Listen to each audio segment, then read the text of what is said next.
Hello everyone, I hope you're awesome. So, say you want to make a new habit. Let's use going to the gym for an example, or exercising. So how do you do it?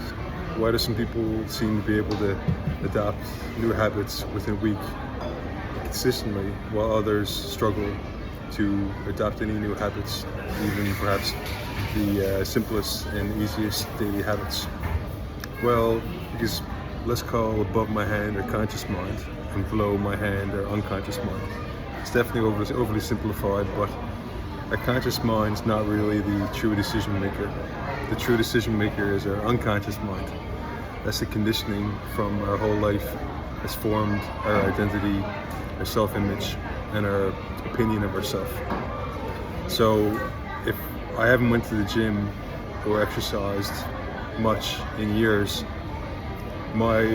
when my conscious mind says, okay, I'm going to go to the gym tomorrow, my unconscious mind practically laughs and says, well, I don't believe you. You haven't went to the gym and went to the gym 3 times in 3 years.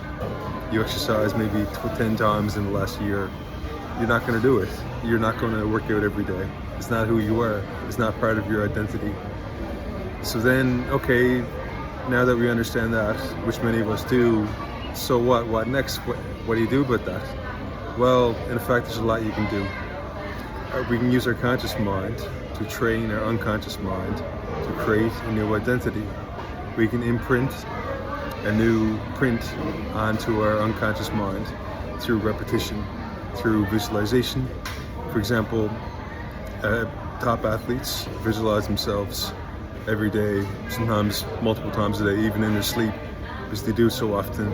They visualize their performance and all the circumstances, how they feel in vivid detail. They see themselves winning the medal or the gold medal on the stand, and how good that will feel. And they're constantly training their unconscious mind to be a champion athlete. We all have this power. We need to start visualizing ourselves every day, going to the gym, exercising, choosing something that has less friction. For me, it's high intensity training, boxing, kickboxing, cardio. Those things work for me, and there is less friction. It doesn't go against my grain. What is it for you? It doesn't have to be a high intensity combat sport. It can be walking, it can be any sport, any activity, but make it easy. James Clear, a great author on habits, gives lots of tips in his book. And Joe Dispenza gives a lot of tips on how to program your unconscious mind as well. So a couple of references if you want to go deeper. So in the process of training our unconscious mind, we can't just do it once. We need to do it every day for a long period of time until we develop a new hardware in our self-opinion of ourselves, and our self-belief, and our self-image. So we develop a new neural pathway in our brain that matches with being an athlete.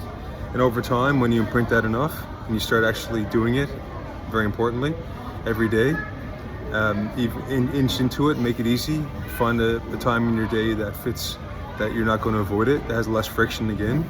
And it might be in the morning for you, it might be in the afternoon, it might be during lunch or after work.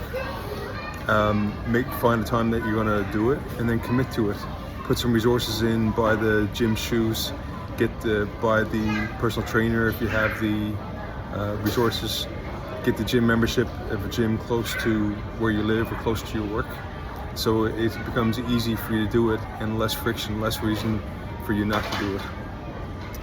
So every day then, when you're visualizing yourself in your mind's eye, thinking about, hitting the bag or thinking about doing that walk, visualizing yourself, and then start visualizing how good it'll feel to be fit, all the benefits. Start stacking all the reasons and give your unconscious mind lots of reasons to want to incorporate that identity, and give it reason to go through the process and friction of change. Because the body loves the comfort zone. Your unconscious mind wants to keep you safe, and that often means it doesn't want you to change, because change is perceived as risk, and it gives you negative emotions like fear and insecurity. So you need to give it reason, and you need to give it security and make it feel safe to adopt that new identity. And of course, it takes time. Don't expect to visualize for 3 days or 1 week and for you to have a brand new part of your identity that motivates you to jump out of bed and throw your gym shoes on and run to the gym like David Goggins or something. That's not going to happen.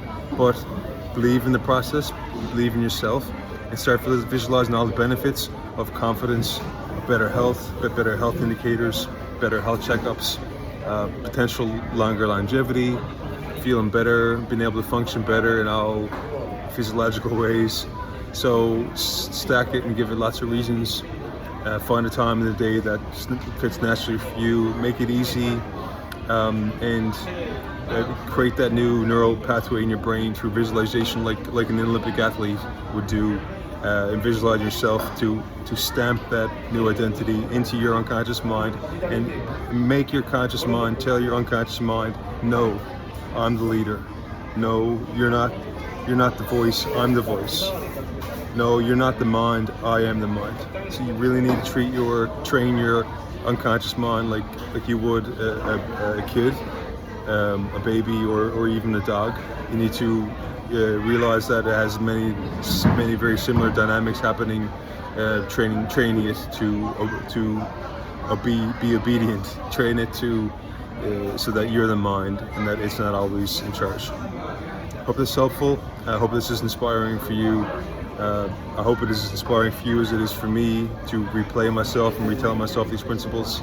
Until next time, figure out one habit you want to incorporate into your life. Start visualizing yourself in clear, vivid detail with lots of positive emotions of all the benefits. Do it every day and watch magic happen.